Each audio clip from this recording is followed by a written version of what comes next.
जो है अफ्तारी करेंगे। तो आप खाने में क्या क्या पसंद करती हैं? मतलब देखिए जी, मैं बहुत सादा खाना पसंद करती हूँ और इसमें हमें चाहिए भी इसी तरह से कि बहुत सादगी के साथ हमें अपना अफ्तारी और सहरी करनी चाहिए, क्योंकि आपको पता है पाकिस्तान में हमारे बहुत। मैं ये जरूर मेंशन करना चाहूंगी शराज, बहुत से साहिब हैसियत लोग हमारे इर्द गिर्द। ठीक है आप? अच्छा, इसे ये बताइएगा कि आपको बाबर साहब तो शोले का डायलॉग याद आ गया, लेकिन वो गब्बर की जगह मैं कहूंगी ये ठाकुर था ना। देर बाद थोड़ा सा इन्वॉल्व इसलिए कर रहे हैं कि मैं चाहती हूँ बड़े हैं जी। कौन सी चीजें ऐसी हैं जो महंगी हो गई, जो पहले सस्ती थी या अब जो है वो बजट के बाद जो है बहुत ज्यादा महंगी हो गई? चिकन भी महंगा हो गया, वेजिटेबल्स काफी महंगे हो गए हैं, फ्रूट्स काफी महंगे हो गए हैं। तो क्या उसकी आपके रेट्स वही हैं? जी, रेट तो बड़ी अच्छी बात है। ये तो रहने भी चाहिए ऑप्शंस, माशाल्लाह बड़ा हमारे वैसे भी पहले से भी बहुत मुनासिब रेट हैं। ऐसे कुछ मेन्यू जो है वो ऑप्शंस के जी हमने प्लेटर निकाले हैं, अफ्तार में भी हैं और सहरी में भी हैं। सहरी में भी? जी। अच्छा, ये स्पेशलिटी है सहर और के बहुत अच्छे शेफ भी हैं बाबर शाहीन साहब, जो कि देख रहे हैं हमारी तरफ कि क्या मौजरा है, क्यों अभी तक पूछा नहीं जा रहा है कि आखिर क्या बनाना है। तो मेरे क्या से मैं उठ के चली जाऊँ? जी बिल्कुल, बिल्कुल। मैं जाती हूँ, जाके पूछती हूँ कि आखिर बाबर भाई आज हमें क्या खिलाने जा रहे हैं। तो बाबर भाई क्या खिलाने जा रहे हैं आप? आज क्रीमी जलफ्रेजी बना रहे हैं। क्रीम आपको बड़ी पसंद है। एक तो शिराज को क्रीम बड़ी पसंद है, एक बाबर भाई को बड़ी पसंद है। क्या नाम ले दिया आपने, आज तो मैं इफ्तार तक वाकई में जलफ्रेजी। जी। तो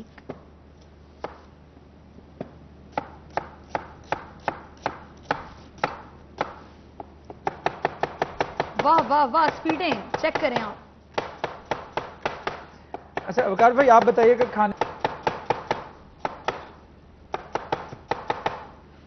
अच्छा बाबर भाई, ये बहुत से लोग कहते हैं कि प्याज जितना बारीक होता है उतना खाना लजीज होता है। जी। ये क्यों कहते हैं? इसकी बुनाई अच्छी तरीके से हो जाती है और जल्दी, अगर मोटा मोटा काटा हो तो वो ज्यादा पकेगा भी जल्दी नहीं और टाइम लगेगा ज्यादा। तो फाइन चॉप, जितना फाइन चॉप करेंगे उतनी जल्दी ब्राउन हो जाएगा। और खाने विदिन 30 सेकंड्स उन्होंने 2 प्याज और कितने जबरदस्त चॉप कर दिए। बहुत बड़ी आर्ट है भाई ये। इसको देख देख के तो शुक्र है घर घर में। अच्छा, दूसरी बात मैं ऐड ये करना चाहूंगी नाज़रीन कि मशीनों से कटा हुआ प्याज इतना अच्छा नहीं कटता जितना कि इस वक्त एक्सपर्ट का होना जरूरी है। कि मेरे जैसा होगा तो बिल्कुल अपनी उंगली कटवा लेगा। हाथ से कटा हुआ प्याज ज्यादा अच्छा कटता है। ये आप देख सकते हैं कि कितना अच्छी महारत से प्याज काट रहे हैं और इंतहाई अच्छे छोटे छोटे पीसेज हो रहे हैं प्याज के। तो हम इसमें 3 प्याज डाल रहे हैं अभी फिलहाल। जी 300 ग्राम प्याज डालेंगे। ठीक है। 1 kg चिकन है, उसमें 300 ग्राम प्याज डालेंगे। अच्छा, अपने अलग से भी प्याज काट के रखे हैं, देखिए ये गार्निश के लिए है। अच्छा, गार्निश के लिए। साथ ही कैप्सिकम है, शिमला की मिर्च और टमाटर। ठीक। 100 ग्राम ऑयल डालेंगे मैम। ठीक है। शिराज, आज आप जरा कंट्रोल करें, फिर आपको भूख लगना शुरू हो मैंने कल में शिराज को बहुत भूख रेजिस्ट लग नहीं कर जाती है। सकते हम।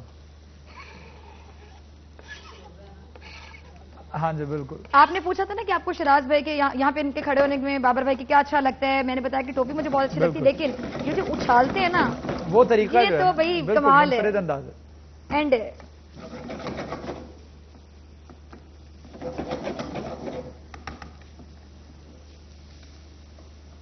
अच्छा ये भी बताइएगा बाबर भाई, बहुत से लोग कंफ्यूज होते हैं, बहुत से लोग जो काफी अरसे से खाना बना रहे थे कि प्याज को ज्यादा भूनना चाहिए या सिर्फ लाइट ब्राउन करना चाहिए?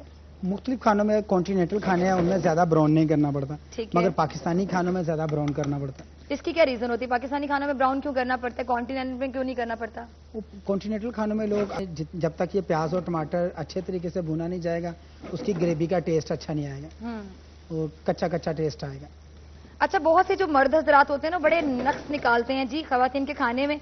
वकार भाई आपकी तरफ आना चाहूंगी, आपने कभी बेगम को क्या? मर्दों को खाने के बारे में सेटिस्फाई करना बहुत बड़ी आर्ट है। ये फिर 2 साहिबा भी बेहतर बताएंगे, आपसे बाद में पूछूंगी, पहले आप बताएं। मेरी बेगम को ये बिल्कुल जो है ना, तारीफ इसलिए तो नहीं कर रहे घर में रहना कि आप जब खाना बनाती हैं हस्बैंड के आगे रखती हैं तो कभी तारीफ हुई खुल के? देखिए जी, पहले तो खुद बनाया ही नहीं करते थे, अब बहुत ज्यादा शुरू किया बनाना, तो अब प्रैक्टिस भी होगी, अब उनके टेस्ट का पता भी चल गया। तो वो ज्यादातर सादा खाना पसंद करते हैं। जैसे चटनियाँ बड़ी ज़रूरी है उनके लिए, पुदीने की चटनी उनको बहुत पसंद है। खाना बेशक बहुत अच्छा ना हो लेकिन आपके साथ सलाद होना चाहिए और चटनी होनी चाहिए। खाने के टेस्ट को बढ़ा देता है, पुदीने की चटनी के तो वैसे भी बड़े फायदे हैं। तो वो खुद भी मतलब कोशिश करते हैं, जब मैं किचन में जाती हूँ तो मेरे साथ होते हैं।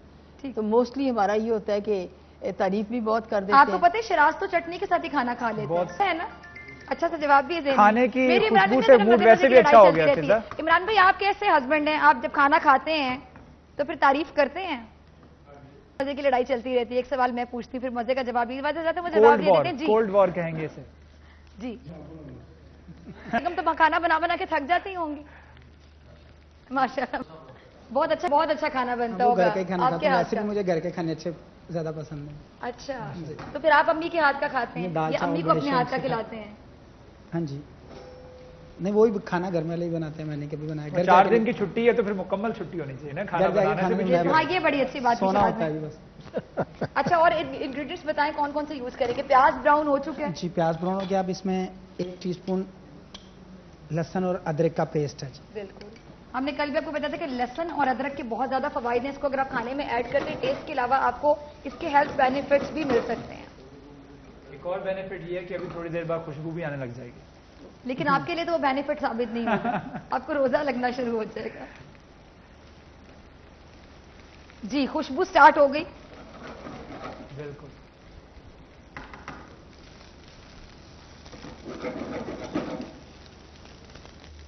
अच्छा जब लहसुन अदरक डालते हैं बाबा भाई उसको कितनी देर तक आप ये रखते हैं? उसको ब्राउन होना चाहिए। उसको भी मतलब 1 से 2 हाँ मिनट? जी, उसका खुशबू जो निकलेगी उसी से वो ग्रेवी में जाएगी। और अच्छा तो चिकन साथ साथ आप ये चम्मच मारते रहते हैं अंदर, जी, ये इससे भी क्या खाने के टेस्ट में फर्क पड़ता ये है? जलेगा नहीं, एक जैसा हो जाएगा। नहीं तो अगर जो चम्मच नहीं हिला। जी नाज़रीन आप देख रहे हैं कि जी जो प्याज है वो पूरी तरह से ब्राउन हो चुका है, इसके साथ साथ लहसुन और अदरक का जो पेस्ट डाला था वो भी काफी ज्यादा अंदर मिक्स हो चुके हैं। अब इसमें अब इसके बाद हम क्या ऐड करेंगे? अब इसमें चिकन डालेंगे। अच्छा चिकन, जी, ये चिकन डाला रोजेदार वाह। सारे आंखें बंद अब करो, ये वाह, उछालेंगे और ये जी आग लग गई किचन में। जबरदस्त। बाबर भाई आपको ये इसको तो आग लगानी आती है, वैसे तो नहीं आग लगानी आती ना जो बहुत से लोग। बात जल रहे हैं बिल्कुल इस आग से। रोजा सबर का नाम है। बात ये कि मर्द का क्या काम है जी आग लगाए। बाकी ये तो औरत नहीं ingredients बता लगाती। दें जरा बाबर भाई। और ठीक है, अक्सर कुकिंग शोज देखते हैं ना तो एक बड़ा अच्छा वर्ड जाता है हस्बे जायका, वर्ड बड़ा अच्छा लगता है ना हस्बे जायका, ये हस्बे जायका। अच्छा आप ना सारे इंग्रेडिएंट्स बता दें क्योंकि हमें ब्रेक पे जाना है, फिर हम ब्रेक के बाद इसको कंटिन्यू करते अब रहेंगे। इसमें व्हाइट पेपर डालेंगे, ठीक है। जीरा पाउडर डालेंगे, सूखा धनिया पाउडर डालेंगे और साबुत मिर्च डालेंगे, होल वाली, रेड होल वाली। ठीक है, फिर इसके बाद आखिर में इसमें क्रीम डालेंगे और आखिर पे इस पे गार्निश जो है वो शिमला मिर्च, टमाटर, प्याज और प्याज। हाँ जी, और जब उतार अदरक और ग्रीन चिली डालेंगे। ठीक है जी, हम ब्रेक पे जा रहे हैं, ब्रेक के बाद हम आते हैं और उसको कंप्लीट भी करेंगे और इफ्तारी के टर्नओवर टैक्स पहले 1% था, अब इसको उन्होंने 1.25 कर दिया। 1.25 का मतलब है कि लस्सी का इस्तेमाल भी। हमें होटल में भी काफ़ी ज़्यादा ऑप्शन में भी काफ़ी ज़्यादा जो गेस्ट आते हैं वो दही और लस्सी ज़रूर लेते अच्छा हैं। इफ्तार का तो एहतमाम किया जाता है तमाम जगहों पे, जिस तरह ऑप्शंस भी एक बड़ी अच्छी जगह है, वहाँ पे लोग आते होंगे इफ्तार के लिए। जी। बुफे होता है, मैं ये जानना चाहूंगी। नहीं, हम लोग बुफा नहीं दे रहे हैं, हम लोग इस दफ़ा प्लेटर दे रहे हैं। अच्छा प्लेटर दे रहे हैं, क्या सहरी पे भी उतना ही रश होता है जितना इफ्तारी पे होता है? शहरी पे इतना नहीं मगर होता है हमारे पास रश। अच्छा इफ्तार पे ज्यादा होता है। मुझे ज्यादा नहीं बोलनी आती। अच्छा वकार भाई आप बताइएगा इफ्तार जो है वो घर पे कितनी नसीब होती है? ठीक। क्योंकि अक्सर मैं देखता हूँ कि सूतर मंडी एक ऐसी जगह है जहाँ पर दावतें बहुत आती हैं। सर, आप लोग अक्सर जो है होटल्स और रेस्टोरेंट मतलब ये अब यूं को भी साथ रखें, साथ चलें उनके, और वो भी फिर इस चीज़ को टॉलरेट कर लेते हैं, भाई ठीक है जी। अच्छा ज़माने में यूनियन प्रेसिडेंट रही और मैंने फैसलाबाद में बहुत ज़्यादा काम किया ख़वातीन के हवाले से। फिर उसके बाद मैं लॉयनिस क्लब की सेक्रेटरी रही। फिर उसके बाद भी मैंने मतलब कोशिश यही की कि वेलफेयर के तमाम काम अगर कोई मौका नहीं जाने देते मेरी मेरी कुकिंग डिश के हवाले खराब से। कीजिएगा, इफ्तारी में कुछ देर बाकी रह वाओ गई। शिराज आप बस ये देखें, खुशबू को फील करें और ये देखें। ये अगर जल गया ना तो कुछ हमें खाने नहीं नहीं, मेरे साथ बाबा भाई खड़े हैं, ये आप भूल रहे हैं। ये देखिए जी क्रीम ऐड हो चुकी है और बहुत ही प्यारी शक्ल, बहुत ही प्यारी खुशबू। माय देखिए, फेवरेट पार्ट जो क्रीम ऐड हुई है वो क्रीम this है। is one of हाँ my शिराज को favorite क्रीम बहुत पसंद है इसके अंदर। माशाल्लाह। लास्ट मैम आपको खुशबू आ रही है? बहुत और आपको ज़बरदस्त। भी? जबरदस्त। और भूख भी लग रही होगी। नहीं इंशाल्लाह जी, साबिर लोग हैं हम, रोजेदार हैं। टाइम यानी नजदीक आता शिराज सबर शुक्र सबर। मुझे पहले पता तो मेंशन कर देती मैं कि सब्र का फल मेरा मीठा होता है कोर्स लेकिन बिल्कुल ये साबिर नहीं चटपटा है। होने वाला है अब ऑप्शन में आए, एक से बढ़कर एक खाना मिलेगा आपको। इंशाल्लाह। अरे ऑप्शन खुद चल के यहाँ पर आ गया तो हम कैसे आए वहाँ पे? चलें जरा बताएं अब इसमें साथ साथ क्या करना है? गार्निशिंग। अब इसको थोड़ा सा भूनना है, भूनने के बाद इसको प्लेटर में सर्व करना है बस। उसके ऊपर हरी मिर्च, धनिया और थोड़ा सा इसको थिक करना बस। जबरदस्त जबरदस्त। ये कैसे कर लेते हैं आप? हमें भी ये सिखा दें प्लीज कुछ वाकई थोड़ा सा। सिखा दें ये तो। आप सीख पिज्जा को लें, सिखा दें प्लीज। सिखा मुझे तो दें। आपकी तरह चम्मच में नहीं पकड़ना आ रहा। थोड़ी बड़ी हो जाएगी तो आ जाएगी। ये देखे ना, कोई मेरे ख्याल से इसमें जरा पूछे 2 किलो का तो एक सामान मर्द है, की बर्तन के निस्बत वजन होगा। औरत की निस्बत मर्द जो ज्यादा खाने अच्छे बनाता है, ये क्या वजह है? औरत और वैसे मैं थोड़ा सा ना अब इस बात से डिसएग्री करूंगी। पहला एक जमाना था कि सिर्फ औरतों को खाना बनाना आता था। बहुत से लड़के जो बाहर जाके पढ़ते हैं, जो हॉस्टल्स में रहते हैं, वो बड़े अच्छे कुक साबित होते हैं, बहुत अच्छे शेफ होते हैं। बिल्कुल बिल्कुल। होटल मैनेजमेंट कोर्स भी जो है अब सब ये- होने लगा जी। आहा, क्या बात है। शिराज, आप अपनी आंखें बंद कर लें वरना आपको भूख लगे। मैं भी सब्र शुक्र किए बैठा हूँ। चलें, कोई बात नहीं, इफ्तारी में 10-15 मिनट ही बाकी रह गए हैं, ज्यादा टाइम नहीं है। हुआ- गार्निशिंग जो होती है ना, वो खाने को मजीद कटा हुआ अदरक। मजेदार और खूबसूरत बना देती है। क्योंकि खाने की जो खूबसूरती होती है उससे भी ये मेडिकली बात साबित हो चुकी है कि कटी खाना हुई अगर खूबसूरत लग रहा है, ग्रीन चिली। उसकी खुशबू अच्छी है तो आपकी भूख में इजाफा होता है। पर कटा हुआ जबरदस्त, टमाटर। क्या सर्विंग है और बाबर भाई, आखिर क्या में इसके सर्विंग ऊपर है। कटा हुआ जबरदस्त, वाह वाह वाह। वाह जी वाह। Icing on a cake. इसमें कैप्सिकम है जी, शिमला की मिर्च है, जबरदस्त। प्याज है, टमाटर है, अंडा है जिसमें इसकी जर्दी भी है, उबला हुआ अंडा, और इसके साथ साथ क्रीम भी है। जी।